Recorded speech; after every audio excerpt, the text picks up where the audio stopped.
Quantos tomaram decisões? Quantos tomaram decisões? Decisões importantes. Pode compartilhar uma com a gente? Só uma. Teu nome? Mariana. Só uma decisão que você tomou. A questão da frequência dos cultos devocionais no lar, né, de cumprir um horário, estabelecer um horário para os cultos devocionais. Obrigado, Mariana. Salve de palmas para a Mariana aqui. Show. Obrigado por ter compartilhado. Precisa de coragem, né? Pode deixar paradinho mesmo, eu vou voltar para cá. Acho que fica tranquilo. Ok, né? Tem mais frequência. Talvez faça sentido nessa decisão já agora pensar qual é o melhor horário, né? Durante a semana, de segunda a sexta, eu consigo fazer em tal horário. Sábado, melhor tal horário. Logo quando acordo. Domingo, talvez ali, né, entre os cultos ou depois. Então, assim, pensar nisso, tá bom? Tem mais alguém que gostaria de compartilhar? Só mais uma pessoa. Mais uma pessoa, levanta a mão. Senão eu vou ter que escolher, aleatório. Calma, gente, não precisa levantar todo mundo, não. Ok, vou pegar aqui. Esse casal bonito. Jefferson, não é isso? Por favor. Tomou alguma decisão? Questão de ter um momento mesmo de culto, assim, um momento de culto no ar mesmo que a gente não tem. Não faz ainda. Legal. Show de bola. Maravilha. Muito bom. Essa é uma decisão que, por si só, sendo aplicada, obviamente, eu acho que Deus vai trazer muita alegria para o seu lado, para o lado de vocês. A Mariana compartilhou aqui agora um pouco da decisão que vocês tomaram. Jonathan. Olha aí. Coisa boa. Então, gente, vamos lá, né? Vamos começar. Essas decisões são importantes. Eu sou Gabriel Subeó. Para mim é um prazer estar dividindo esse momento com vocês. Meu filhão chegou ali agora. Olha ali para trás. Torce o pescoço um pouquinho, gente. Ele está mamando. Ele vai fazer um pouquinho de barulho, mas eu falo um pouquinho mais alto, tá bom? Vamos orar? Vamos orar. Eu sei que o pastor João já orou pra gente por esse momento, mas vamos colocar diante de Deus esse momento agora de edificação. Ó Deus, nós nos rendemos diante do Teu poder e senhorio. Queremos ser edificados pela Tua palavra e queremos, Senhor Deus, ser instruídos uma fé prática, bíblica, uma fé ardente, sincera e ao mesmo tempo, Senhor Deus, frutífera. Abre os nossos corações nesse exato momento. Tira qualquer tipo de distração, sono. Tira, Senhor Deus, qualquer tipo de delay, Senhor Deus, do nosso raciocínio. Nos dá uma cognição prática e pronta para receber a instrução da Tua palavra e para aplicarmos ao nosso dia a dia. Que cada um aqui, Senhor Deus, aqueles especialmente que estão anotando as palestras e o conteúdo, possam trazer para si, para os seus lares, decisões que vão transformar, Senhor Deus, através de uma ação massiva, através de uma fé prática, aquilo que glorifica o Teu nome. Em nome de Jesus, dá que eu possa ser amoroso, mas ao mesmo tempo verdadeiro, que possa ser, Senhor Deus, profundo naquilo que a Tua palavra nos diz, que a nossa alma seja rasgada aqui para o louvor da Tua glória, que sejamos reconstruídos em Cristo na cruz. Ó Deus, em nome de Jesus, edifica os lares nesse lugar, que por si só, Senhor Deus, a atitude de ter vindo aqui possa, Senhor Deus, trazer benefícios. Essa busca, essa sede, essa fome pela instrução prática da Tua palavra, Senhor Deus, possam trazer benefícios, Senhor Deus, para o lar, para essas famílias. Que dessas famílias, Senhor Deus, possam sair pessoas que vão transformar o mundo, sim. Influenciando gerações, Senhor Deus, e podendo transformar, Senhor Deus, sim, realidades ao redor. O Senhor nos chamou a discipular, a sermos discípulos. Nos ajuda a frutificar em tudo isso. Pro louvor da Tua glória. Em nome de Jesus. Amém. Amém. Uma coisa que marca muito o meu coração e que eu quero que você entenda bem o que eu vou falar, para que você não saia simplesmente machucado disso, mas pode ser que te machuque. Mas isso tem me feito refletir. Tem me feito segurar um pouco as lágrimas, porque é necessário graça. E o que eu vou falar aqui, talvez, especialmente para os homens, pode causar uma certa frustração. Pode fazer com que você se sinta um nada. E eu creio que é um tipo de sentimento que Deus quer trazer para o seu coração hoje. Porque você é nada. A sua esposa, ela precisa de um marido melhor. A sua esposa precisa de um marido melhor. É óbvio que eu creio que ninguém aqui vai desejar que a sua esposa se case com outro homem. Não é isso que eu estou falando. Acho que vocês já entenderam. Mas ela precisa de um homem no lar. Ela precisa de um homem que vá à caça do mantimento. Mas quando volte para o lar, entenda que o seu trabalho continua no serviço. Obviamente isso não é fácil para mim. Eu estou com as minhas entranhas aqui travadas. Um nó na garganta, e não é comum eu fazer isso. Eu ficar dessa forma. Não é comum. Eu não estou assim por causa da palestra, eu estou assim por causa dessa verdade. Porque a minha esposa, Andressa, ela precisa de um marido melhor. Eu quero que você entenda a relação de autoridade e submissão nessa noite, nessa tarde, que Deus tem na sua Trindade e como Ele aplica isso no nosso lar, na nossa vida. Se tem alguma coisa errada na sua empresa, digamos que você tem alguns funcionários, quem eles vão procurar? Quem eles vão procurar? Talvez o gestor superior, o imediato deles, mas obviamente isso vai culminar sob sua responsabilidade. Tudo que acontece na nossa empresa, eu e a Andressa, nós temos 3 empresas, uma editora, a escola, Ecoprime, e uma empresa de treinamentos online, que é a Impact Learning. Então, Ecoprime, editora Ecoprime e Impacto. Tudo que acontece, independente de como foi feito, um comunicado enviado aos pais. O Jonathan sabe o que é isso, né? Comunicado enviado aos pais, terrível. Se a gente falhar nisso, na comunicação, vem uma certa pressão, retaliação, dificuldades, constrangimento talvez, pedido de perdão não é incomum. Mas tudo que acontece, se alguém fez, mas é sobre a minha empresa, é minha responsabilidade. É a mim que eles vão procurar.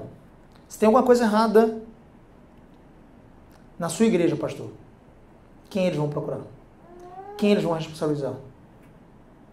Se tem alguma coisa errada no seu casamento, se não está andando como você sabe que deveria, se tem alguma coisa errada na sua família, marido, entenda o que eu vou falar. É sua culpa, é sua responsabilidade. Eu creio que Deus julgará os homens aqui, especialmente aqueles que são casados e aqueles que ainda são solteiros, mas que desejam casar, para a glória de Deus. Julgará por olhar, observar como anda a sua esposa e os seus filhos. Isso traz um peso para nós. Eu sei que você está consciente desse peso. O fardo é leve, Gabriel. Calma. Eu achava que o fardo era leve. Em certa medida, sim. Você vai ver que em Cristo é a única possibilidade que você tem de experimentar leveza nesse fardo. Mas, conquanto seja leve, ele ainda existe. E você precisa carregá-lo. Ninguém pode trocar a cruz. A cruz que Cristo nos chamou a carregar. A sua cruz. E eu não estou dizendo que a sua cruz é a sua família, necessariamente. Mas, sobretudo, eu e você, enquanto homens, precisamos entender o real sentido de autoridade. Muitos homens caem no erro, no equívoco, e eu não sou diferente disso, de acreditar que a autoridade bíblica é semelhante a César. Você lembra do tempo de Jesus? Você lembra de César? O Império Romano dominando toda a região da Ásia Menor, Síria, aquela região da Palestina, Israel, também a Grécia, a região da Acaia toda, Corinto, Macedônia, indo até as bandas do Oceano Atlântico, na Espanha. Esse era o Império Romano, poderoso, inigualável, aparentemente inabalável. E tinha um homem que era um semideus, que ele sentava no trono de todo esse império. Durante o governo desse homem, nasceu outro homem. Uma manjedoura, humilde, em Belém, Efrata. E esse homem dividiria a história. Esse homem é Cristo. Esse Cristo não sentou no trono. Não aqui nesse mundo. Ele não sentou no trono. Quero que você entenda isso. O nosso modelo de autoridade não é segundo César. O nosso modelo de autoridade é segundo Cristo. Não é segundo o trono de César. É segundo a bacia de lavar de Cristo Jesus. Essa bacia de lavar é para que lavemos os pés dos nossos esposos e nossos filhos.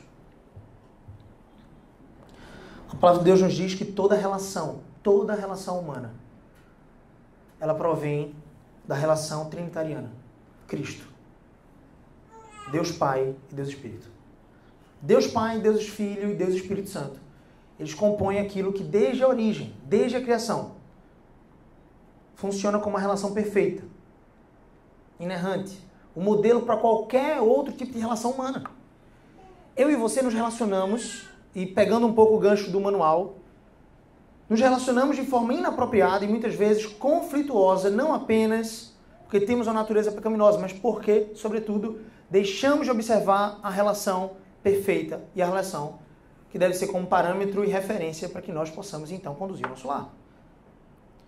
O mundo vai dizer para mim e para você que a autoridade e submissão não são coisas que coexistem com o amor. Onde há amor, há liberdade. É isso que o mundo prega. Onde há amor, a liberdade é tal nível de que eu e você não podemos observar o padrão das Escrituras que fala para nós que toda relação humana é permeada por autoridade e submissão. A Bíblia é a nossa regra de fé e prática. A Bíblia é o nosso manual. A Bíblia é a palavra de Deus. O Logos de Deus. A mesma voz que disse haja luz e houve luz. A mesma voz que ordenou a cada uma das estrelas e cada uma das 100 bilhões de galáxias para que se posicionassem no seu devido lugar em cada órbita. E elas obedeceram e se curvaram diante dessa voz. É essa voz que está dizendo para mim e para você nesse exato instante. Se você quer ter uma família, um casamento próspero, abundante, que glorifica a Deus, e você quer conduzir isso nos caminhos que glorificam a Deus, cumprindo o seu mandato, experimentando toda a cachoeira de alegria da obediência, proveniente da obediência, você precisa observar a autoridade e submissão. Você precisa dizer não à voz tentadora do mundo, que tenta te convencer desde o Éden, que o caminho alternativo, o caminho do fruto proibido, traria recompensas. O pecado sempre, em todas as hipóteses, ele promete coisas boas, mas são falsas promessas. Falsas promessas. Não há ninguém que possa colher felicidade ou alegria além da palavra de Deus, além da obediência a Cristo. Eu quero que você anote essa equação. Felicidade é igual a obediência a Deus. Felicidade é igual a obediência a Deus. Se você quer experimentar uma vida feliz e próspera no seu casamento, você precisa observar a obediência. E é sobre isso que nós vamos falar aqui. Porque casamento diz respeito à obediência. Família diz respeito à obediência a Deus. E quando nós paramos de resistir e obedecemos a Deus, nós colhemos alegria. Isso não significa facilidades. Isso não significa circunstâncias favoráveis. Sobretudo, em alguns casos, você vai colher circunstâncias desfavoráveis que vão gerar ainda mais alegria se você continuar observando o caminho da obediência. Deus Pai é autoridade clara sobre Deus Filho e Deus Espírito. Deus Filho e Deus Espírito são a mesma substância de Deus Pai. Gabriel, calma aí, você veio falar sobre casamento e está falando sobre trindade. Nossa, eu nunca entendi esse conceito. Eles são da mesma substância. Eles são igualmente dignos de louvor e adoração. Eles são um único Deus que se manifesta em 3 pessoas distintas, com características e papéis distintos. Deus Pai decidiu salvar, como Criador de todas as coisas. Estabeleceu o plano desde antes da fundação do mundo de redenção. E toda a história humana, de Gênesis até o Apocalipse, né? Até a revelação final, até o último a ser salvo e se curvar diante do Senhor. Esse evangelho diz respeito a Cristo, diz respeito a essa história redentiva, que não é a minha e a sua história, é a história de Cristo, em nós. E olha que coisa interessante. Deus Filho, ele veio cumprir a obra de salvação. Sem Deus Filho e o seu papel, não existiria salvação. Se o Filho não viesse à cruz, eu e você não poderíamos ser salvos. Por quê? Porque Deus é fiel à sua própria palavra. E ele estabeleceu uma ordem no universo de que o pecado geraria um salário. E o salário é a morte. E quando o pecado entrou no mundo, a morte entrou no mundo. Por isso que foi necessário que Cristo morresse em meu lugar e em seu lugar. Se Cristo não morresse, nós não seríamos salvos. Por que então, Gabriel, ele não simplesmente estalou os dedos e salvou toda a humanidade? Simplesmente aniquilou Adão e Eva, então restaurou todas as coisas. Por que ele não fez isso? Porque ele tinha o seu próprio objetivo, que não nos confere, porém, não nos confere compreender a mente de Cristo. Insondável nesse sentido. Porém, ele permitiu com que experimentássemos a sua glória manifesta na cruz, quando ele, de forma redentiva, morreu na cruz em nosso lugar. Ele morreu sendo santo, sendo justo, para que o preço da sua morte pudesse, então, pagar a nossa dívida eterna e infinita. O teor do pecado não diz respeito tanto sobre a qualidade daquilo que você fez. Se você fez algo muito agravante ou menos agravante. E sim, anote isso, o teor do pecado diz respeito a contra quem você o cometeu. Se eu cometer um pecado contra uma pessoa na rua, talvez eu não vou ter certas consequências. Se eu cometer um pecado contra um imperador como Nero ou como César, enfim, eu teria outras consequências. Faz sentido? Se eu mentisse num bar, lá naquela época romana, imagina, um tirano, alguém que tem um domínio sobre a minha própria vida, entre aspas. Eu teria cometido um pecado ali no bar, eu teria mentido a respeito de alguma situação e nada me aconteceria, talvez. Uma consequência direta, uma indisposição, uma briga, por que não? Mas se eu mentisse contra o imperador, na qualidade de imperador, ele poderia simplesmente arrancar minha cabeça. Ele tinha essa autoridade. A questão é que nós cometemos pecados contra um Deus infinitamente bom, santo e justo. E como pecadores que somos, então, um só pecado seria suficiente para nos lançar numa eternidade de inferno e condenação. E ele é santo e justo nesse sentido. Mas como santo e justo e bom que ele é, ele enviou o seu filho para morrer essa condenação eterna em nosso lugar. Mas, Gabriel, morrer condenação eterna, como assim? Não, Cristo está lá na glória, sim. Mas na cruz, por isso que ele clama, Eli, Eli, lama sabachthani. Ele clama, Deus meu, por que me desamparaste? Porque naquele momento da cruz, foi o único momento de toda a história em que ali houve uma separação entre Deus Pai e Deus Filho. Eles são um, e ali houve a separação. Por que eu falo isso? Não é nenhum tipo de heresia que eu estou falando. Por que eu falo que houve separação? Porque Deus Pai não tem comunhão com o pecado. E Deus ali agradou a Deus moer Cristo e fazer Cristo se tornar pecado em nosso lugar. Ele se tornou o pecado, então Deus Pai se virou as costas e condenou ele em nosso favor. Cristo, então, tem um papel específico de vir realizar. É um papel tão difícil. Mas ele se propôs a fazer isso. Ele morreu em nosso lugar. Mas o Deus Espírito Santo, ele aplica a obra de salvação no meu coração e no seu. Sem o Deus Espírito Santo, eu e você poderíamos até compreender que houve um fato histórico, como tantos creem. Poderíamos ler esse livro sagrado, como tantos leem, mas nenhum poder sairia do nosso coração.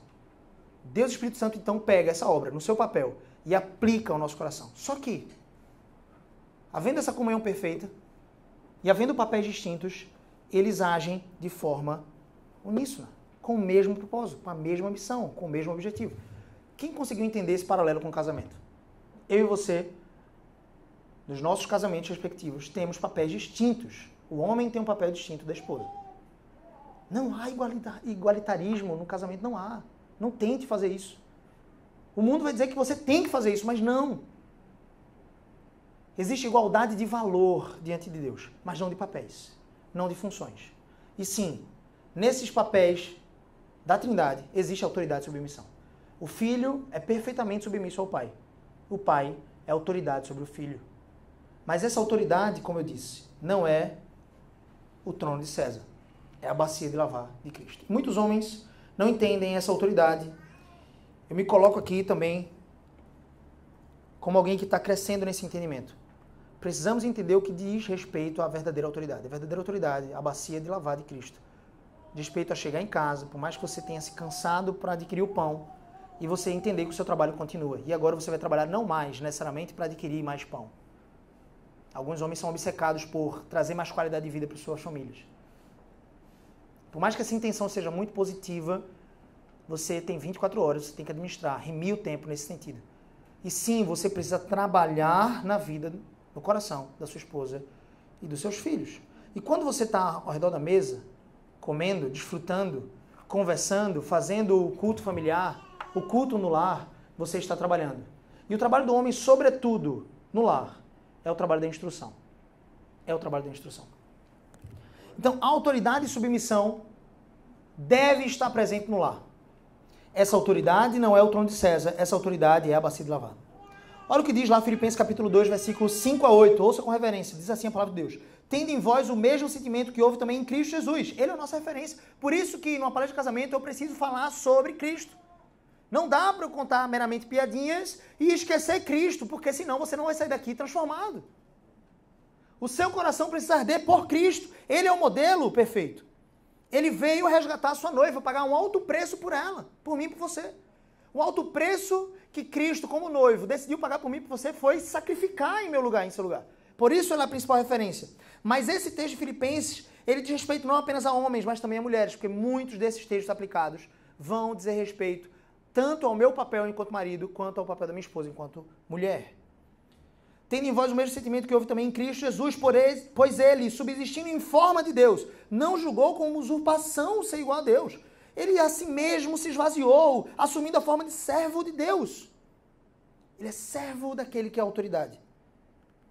Tornando-se em semelhança de homens e reconhecido em figura humana, a si mesmo se humilhou, tornando-se obediente até a morte de cruz. Ele se tornou obediente.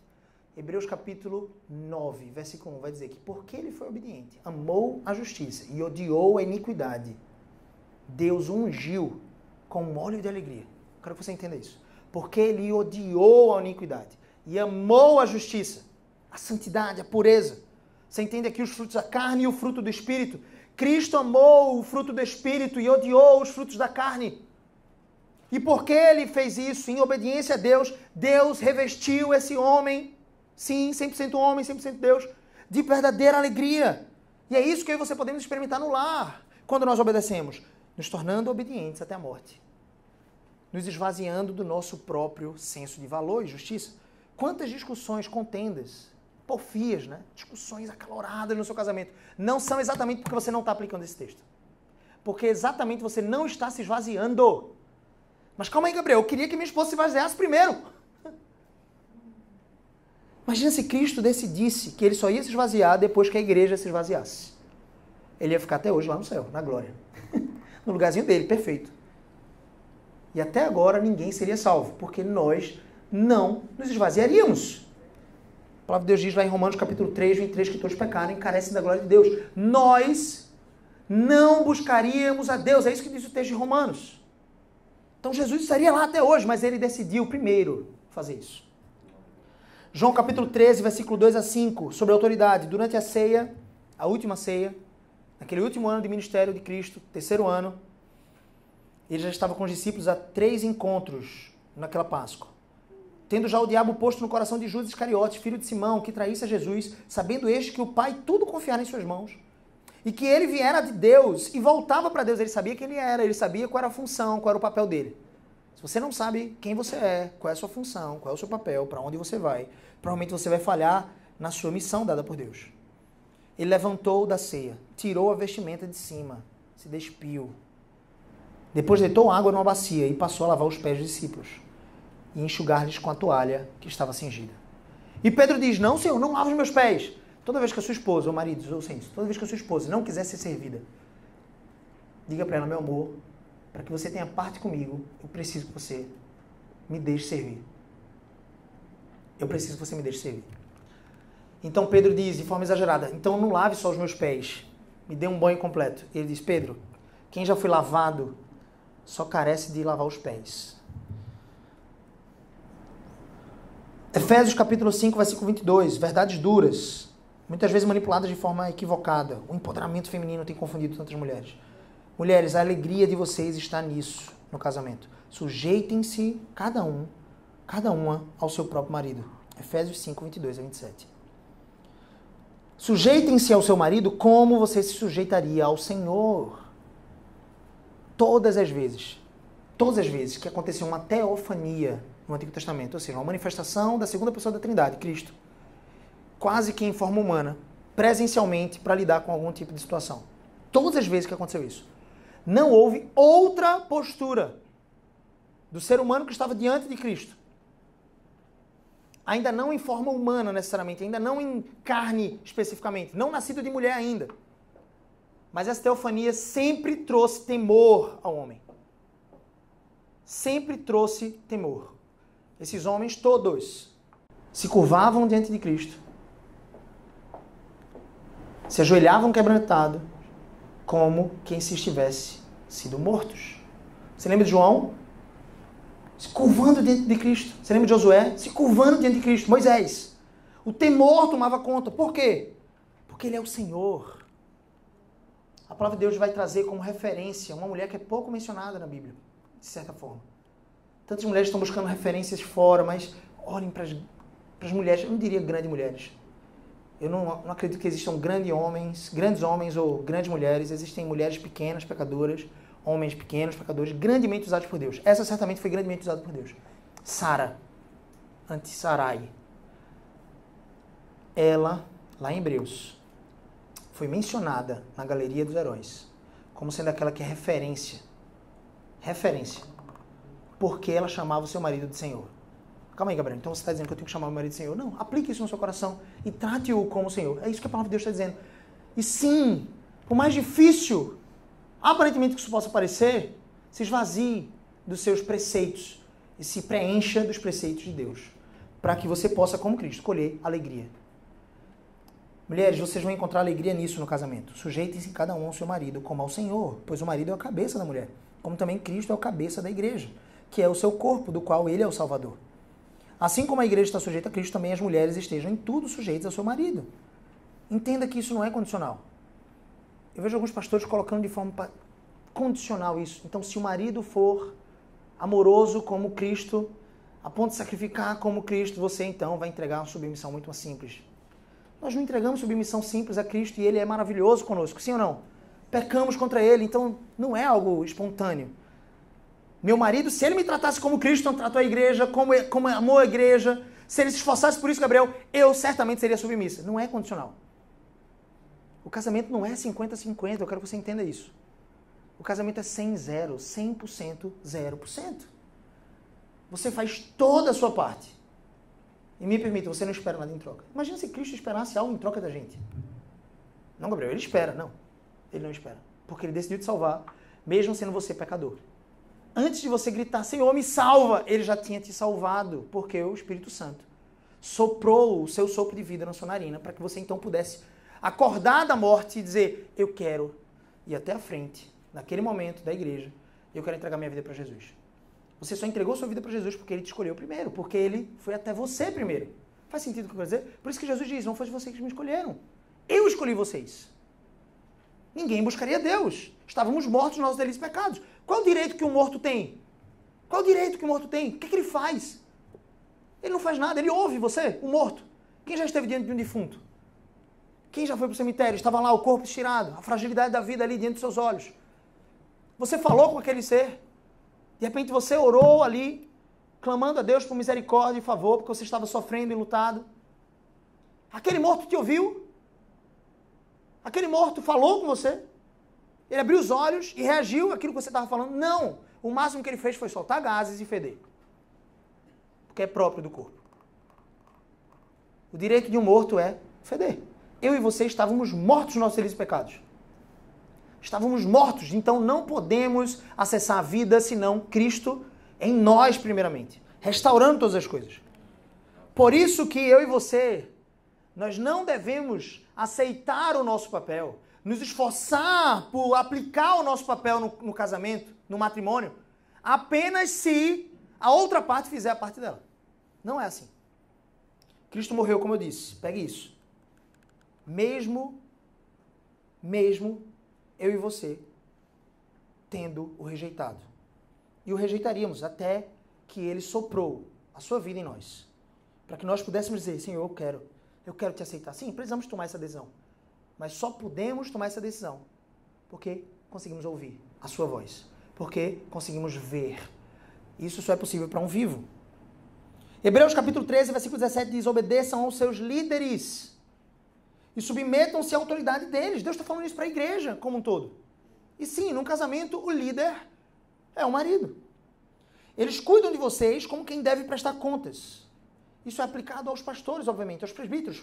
O apóstolo, não é certo, né, quem escreveu o texto de Hebreus aqui, enfim, é uma incógnita até hoje. Mas seja quem for inspirado pelo Espírito Santo, disse assim, vocês devem se submeter aos seus líderes, porque eles trabalham para que vocês realmente cheguem diante de Deus e glorifiquem a Deus. Como quem deve prestar contas? Os maridos devem prestar contas diante de Deus. Deus vai julgar você, marido, pela vida da sua esposa, pela vida da sua família. E me permita, se você tem dedicado tempo aos seus filhos, que coisa maravilhosa. mas não tem dedicado tempo à sua esposa, me permita, você está errando terrivelmente. E talvez esse seja um dos maiores erros que você esteja cometendo. Então você se aplica pela vida espiritual dos seus filhos, então você faz o culto familiar com seus filhos, talvez no quarto deles, enquanto sua esposa está fazendo outra coisa. Não. Chame-a. Diga assim, meu amor, agora nós vamos parar juntos. Nós vamos aplicar o conhecimento bíblico aos nossos filhos, instruir, inculcar, plantar a semente no coração dos nossos filhos juntos. E eu preciso fazer isso por você. E eu preciso fazer isso por você porque é papel do marido. É papel do marido. Gabriel, mas se eu sou uma pessoa que conheço menos a palavra de Deus do que a minha esposa, deixa eu dizer, o seu papel continua sendo o seu papel. Se a esposa do sacerdote tivesse mais conhecimento bíblico do que o próprio sacerdote, ela iria lá sacrificar? Seria algo agradável diante de Deus? Não. Não seria. Que bom que você, mulher, tem buscado a palavra do Senhor com avidez, com sede. Mas, maridos, me ouçam. Vocês precisam crescer no conhecimento do Senhor. Mulheres precisam crescer no conhecimento do Senhor. Mas os homens são responsáveis por isso. E você, como responsável, você vai contribuir com a sua família, instruir a sua família com aquilo que você tem naquele momento. Mas todos os dias você tem 24 horas, uma oportunidade nova de crescer nesse conhecimento. Faz sentido sim ou sim? Sim ou sim? Vem comigo. Sim ou sim? Boa. Você tem a oportunidade. Todos os dias. E quanto tempo você tem dedicado a isso? A leitura, ao estudo da palavra do Senhor, a intimidade com Ele. E sim, você precisa investir tempo na sua esposa, investigar o coração dela e sondar o coração dela. Entender as suas motivações, os seus anseios. Ouvir a sua esposa. Contribuir com ela. Não meramente trazer soluções tão práticas assim ou pragmáticas. Mas muitas vezes apenas ouvir seria um bom trabalho.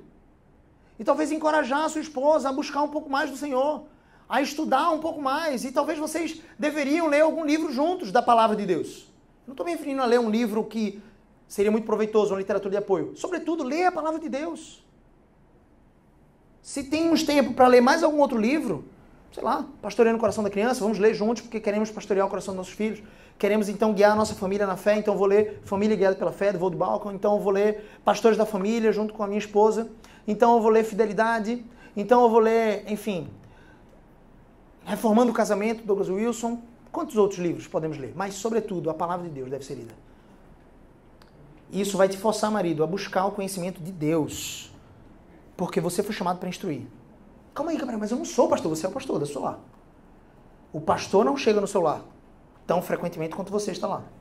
Deus chamou para instruir, marido. Cansei de ver maridos tão inertes na igreja, apáticos, enquanto as mulheres buscam um serviço eclesiástico no Senhor, querem servir com tanto zelo, os maridos então estão entregues a jogos e futebol e distrações mil. Você precisa primeiro trabalhar. Trabalhar a tal ponto que a sua esposa diga, meu amor, tem um tempo para você. A tal ponto que a sua esposa diga assim, meu amor, você precisa descansar um pouco. Meu amor, você precisa, não sei, vai jogar futebol com seus amigos. Você trabalha a tal ponto. Gabriel, mas minha esposa nunca falaria isso. A coisa é sua. Minha esposa nunca falaria isso. Eu trabalhei 100 horas durante o dia, ela nunca falaria isso. Mulheres, sejam sensíveis, por favor. A mente do seu marido funciona um pouco assim, ele precisa de um tanto de distração. Mas se esse tanto tem tomado o seu lugar de prioridade no lar, você está falhando. O casamento diz respeito à renúncia e investimento. Por isso que eu preciso falar da Trindade. Porque a autoridade e submissão dizem respeito à renúncia. É muito fácil o homem abdicar da sua autoridade. A autoridade que não apenas senta no trono de César e ordena, é servido no lar. Como seria bom um lar que todos se servissem mutuamente? Temos valor espiritual nisso, né? Maior que serve. Sempre que você vê sua esposa servindo e de repente você quer servi-la também, você fala, não, eu não vou deixar você ser a maior não aqui no lar. Deixa eu servir também. Então vocês vão servir juntos. Como seria bom um lar dessa forma? Mas aquele marido que só quer ser servido e eu preciso crucificar esse eu dentro de mim. Eu, particularmente, preciso sacrificar isso. Como nós temos o desejo de ser servidos no nosso lar, de sermos servidos no nosso lar. E como isso é terrível, porque Deus nos chamou a servir. Casamento pressupõe renúncia e investimento. A palavra de Deus diz lá em Efésios capítulo 5, 21, sobre casamento. Sujeitem-se uns aos outros, por temor a Cristo. Então, você também tem uma postura com a sua esposa, de sujeitar naquilo que ela pode trazer um conselho, aquilo que pode ser positivo, te auxiliar na tomada de decisão. A primeira pessoa para quem eu vou não é o meu pastor, não é um ancião da minha igreja. A primeira pessoa para quem eu vou para tomar conselho é a minha esposa. E precisa ser assim no lar. Esse diálogo precisa existir. Casamento diz respeito ao fruto do Espírito. Perceba que não é frutos, é o fruto. Porque é uma coisa só, manifestada de diversas formas.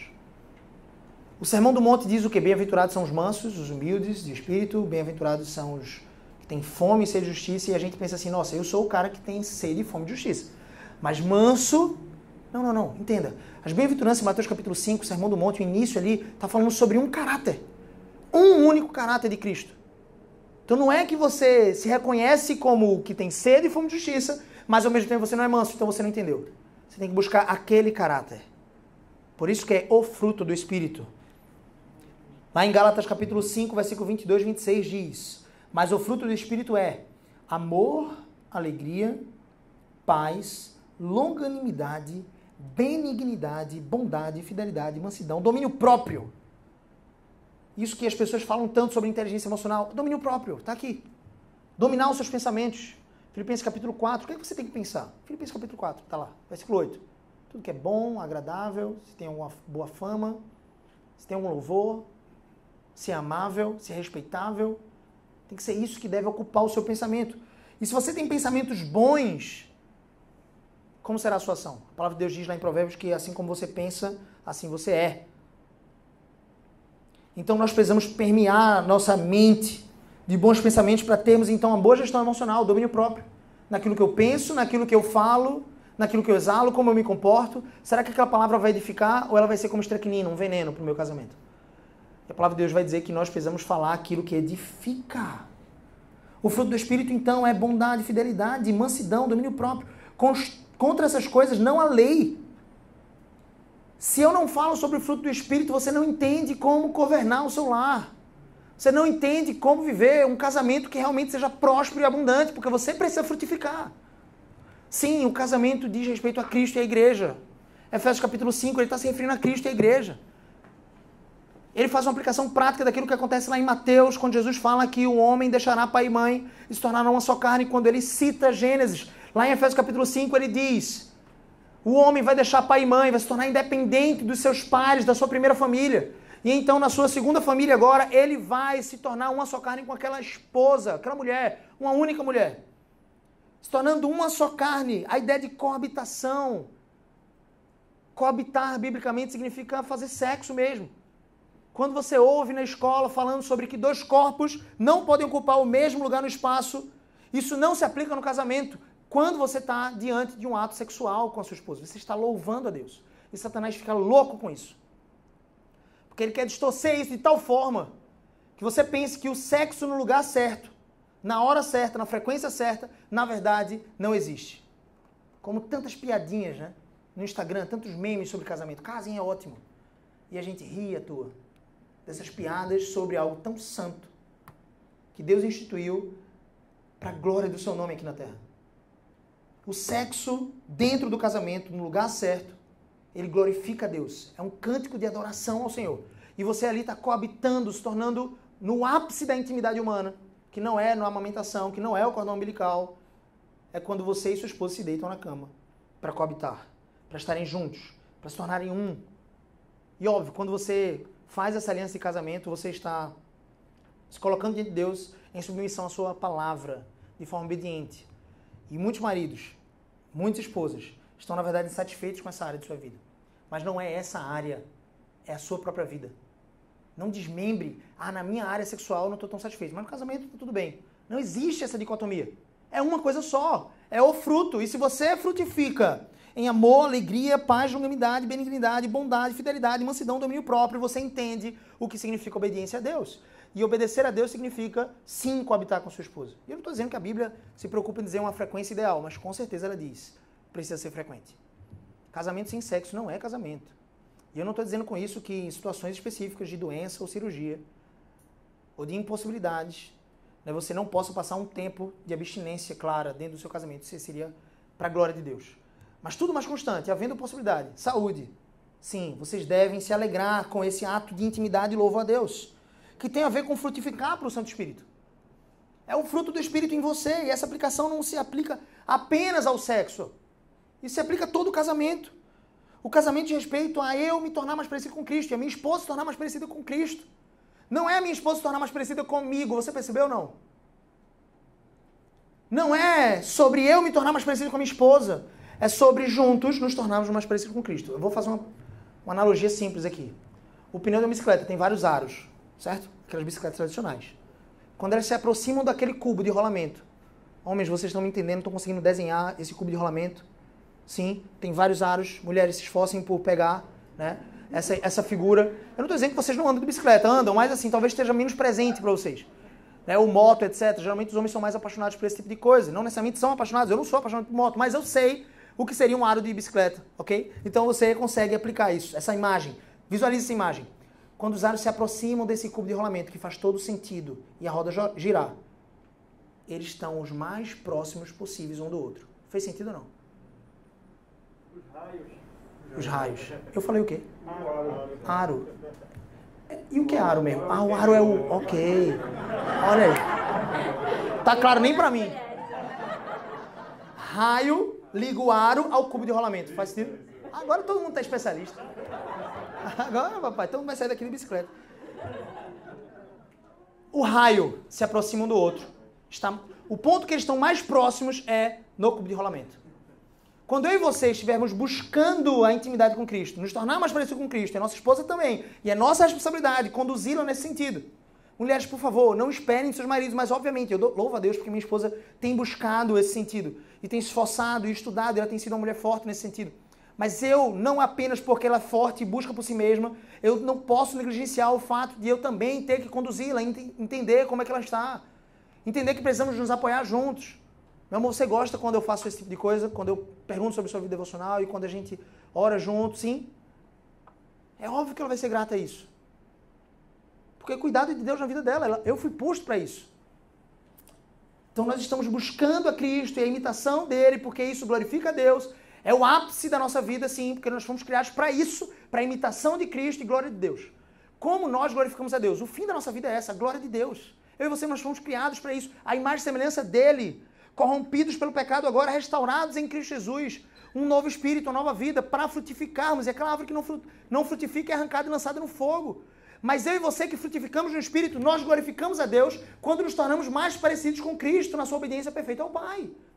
E quando nós glorificamos a Deus em imitar a Cristo Jesus, nós recebemos o quê? O quê? Felicidade.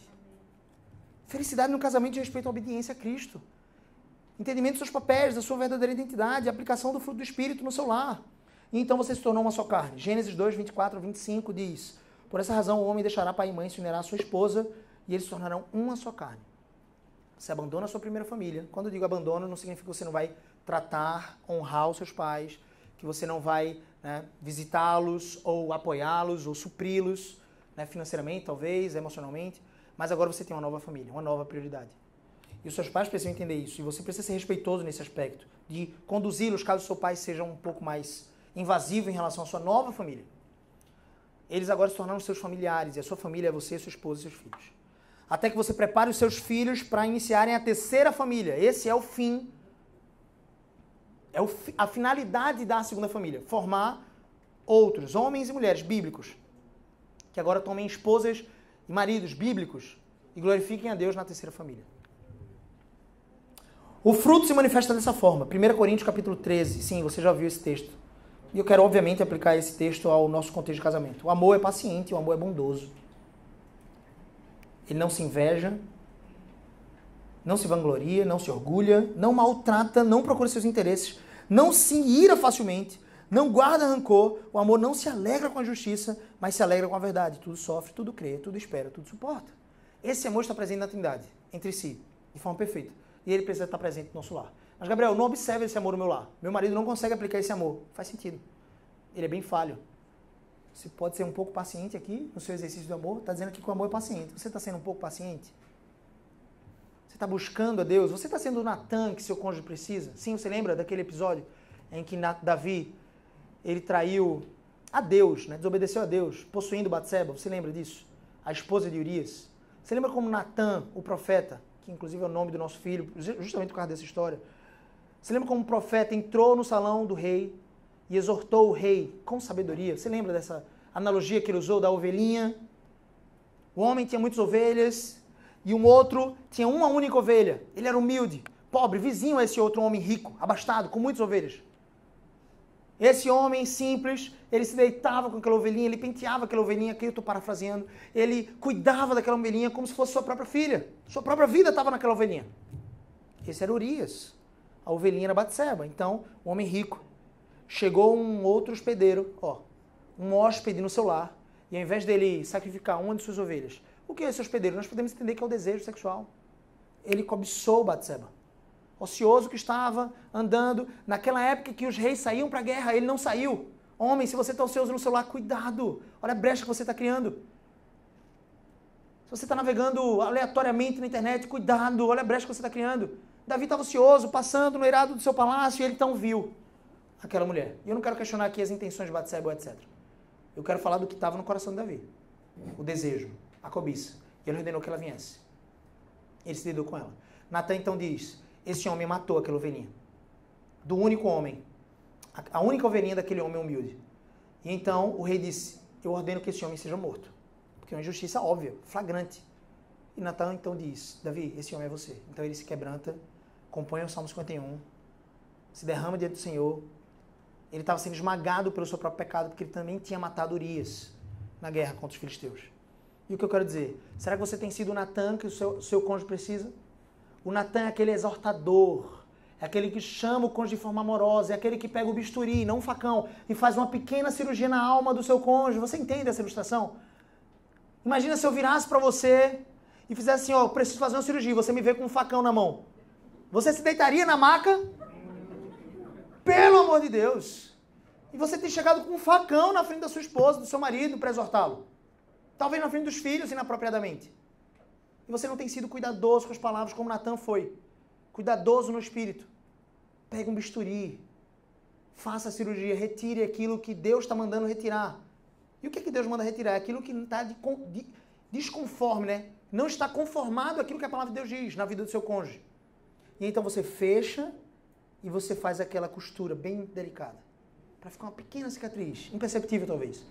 Aí tem alguns cônjuges que fazem assim. Então vou aproveitar, Gabriel. Já que eu vou tirar esse apêndice, eu vou mudar aqui, vou dar uma esticada na barriga da minha esposa, porque não faz sentido. O apêndice é o pecado, é aquilo que desagrada a Deus. Você vai lá com o bisturi e você molda, você faz a cirurgia naquilo que desagrada a Deus. Mas você não aproveita aquilo para moldar a sua esposa aquilo que é a sua preferência. Não. Você foca naquilo que é a preferência de Deus para a vida dela. Amém ou não? Então o fruto se manifesta com amor. O amor não é egocentralizado, eu, né, do grego. Mas é outro centralizado. Outro centralizado. E aqui eu preciso dizer que outro é esse. Quantos aqui casaram para serem felizes? Quantos aqui? Okay.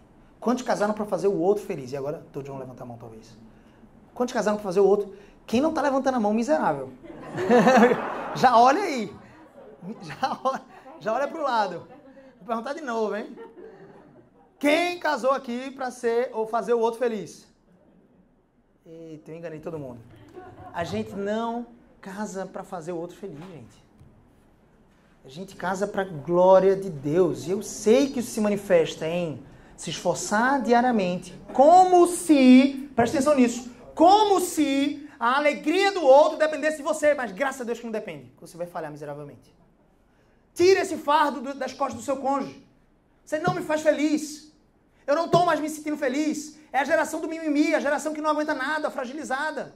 É a geração que se ofende com todas as coisas. A Miss França está sendo processada agora porque usou parâmetros de beleza para julgar o concurso de Miss. Você entende que é uma geração de ofendidos? O concurso de Miss França está sendo processado, e eu espero que haja um mínimo de justiça, porque usou padrões de estética específicos para avaliar qual seria a candidata mais bonita. Mas é um concurso de beleza, caramba! É a geração do mimimi, a geração do eu não estou me sentindo feliz, então eu vou buscar a minha felicidade. Casamentos são destruídos. Homens que saem atrás dos seus próprios prazeres e paixões. Quantas histórias talvez você conheça no trabalho, ou conhece um amigo que conhece outra pessoa, que se separou da sua esposa para se inflamar na sua sexualidade com outro homem. Ou que acabou com o marido e agora é lésbica. Está namorando com outra mulher. Em busca da felicidade, por favor. Se você assistiu aquele filme, não aplique exatamente o título na sua vida. Você não está procurando a felicidade. Todos aqueles que procuram felicidade não a encontram. Agora, se você procurar em Cristo, porque a felicidade está escondida nele, você receberá a felicidade. É uma consequência. Amém? Então, o que eu quero dizer é, você não casou para ser feliz, você não casou para fazer outro feliz. Esse peso de fazer o seu cônjuge feliz não está sobre você. O seu cônjuge precisa ser feliz com Cristo. Ele é completo em Cristo. Você não foi colocado na vida do seu cônjuge para completá-lo. Senão ele seria o mais miserável dos cristãos. Ele é completo, ela é completa em Cristo. Só que, aí entra o padrão de serviço, de amor. Tudo aquilo que a gente está falando, pareceu que eu desconstruí agora. Não. Você vai acordar todos os dias como se a alegria do seu cônjuge dependesse de você, do seu esforço. Como se, graças a Deus que não depende. Quem entendeu essa diferença? Como se Paulo se esforçava. Como se a salvação daqueles que estavam nas igrejas, da Caia, da Macedônia, de Filipos, dependesse dele, do seu serviço, do seu padrão incansável de pregar o evangelho, dia e noite, nas casas e etc. Ele se esforçava como se dependesse dele, mas ele sabia que não dependia. Amém ou não? Então você não casou para ser feliz ou para fazer a sua esposa feliz. Então o amor não é egocentralizado, é outro centralizado. E o centro é Cristo. Depois é o meu cônjuge. E só então vem a minha pessoa. A minha pessoa. Só então vem a minha pessoa. E você tem ouvido vários gurus da internet de casamento falando assim, olha, foca em você primeiro. Você só pode amar o outro se você focar em você. Desculpa. Não é essa a aplicação bíblica. Não é. Não tem isso em nenhuma parte das Escrituras Sagradas. É óbvio que você tem uma máquina chamada corpo e faz sentido você cuidar do seu corpo para que então você possa ter recursos para cuidar da sua família. Imagina, você então se desgasta, não cuida da sua própria saúde, do seu corpo, uma boa dieta, um bom exercício físico, um conjunto de exercícios. Chega a 35 anos, você tem um infarto e morreu. Eu acho que você não entendeu também. Faz sentido cuidar do seu corpo, faz sentido. Mas isso não significa colocar você no centro, como alguns têm aplicado. Para a gente concluir, lembre-se que agradar a carne é um grande desprezo e traição contra a sua alma. Provérbios 12, 4. A mulher exemplar é a coroa do seu marido, mas é de comportamento vergonhoso. É como câncer nos seus ossos. Sim, o amor, o fruto do Espírito se manifesta com prudência, moderação, domínio próprio. Eu quero terminar dizendo isso. Nenhum sucesso seu, empresarial, financeiro, sucesso no Instagram, etc., justifica um fracasso no seu casamento. Se você é o meu genro, eu certamente teria um genro. Tenho uma enteada linda, a Aimee. Ela tem um sonho de casar e tem uma família. Se você é meu genro e você trabalha na minha empresa, e digamos que 90% do meu faturamento vem do seu trabalho, da sua contribuição, e você trabalha como um touro, e isso parece fazer sentido, porque você é o provedor do seu lar, mas você trata mal a minha filha, você precisa parar de trabalhar na minha empresa. Quem entendeu isso? Porque é minha filha. Você, homem, maridos que estão aqui, nós estamos casados com uma filha de Deus. Quem entendeu isso? Será que ele não teria o mesmo zelo? Será que justifica o seu trabalho e o seu tempo gastado em tantas outras atividades que não na vida da sua esposa? Mulheres, apliquem isso no seu casamento também. Se a vitória exige o sacrifício do seu casamento, se a vitória financeira, a vitória no mundo do empreendimento, a vitória é para as pessoas que estudaram com você na faculdade, porque muitas vezes nós queremos, por vaidade, mostrar que estamos bem. Se a vitória em qualquer área da sua vida exige um sacrifício do seu casamento, isso é pura derrota.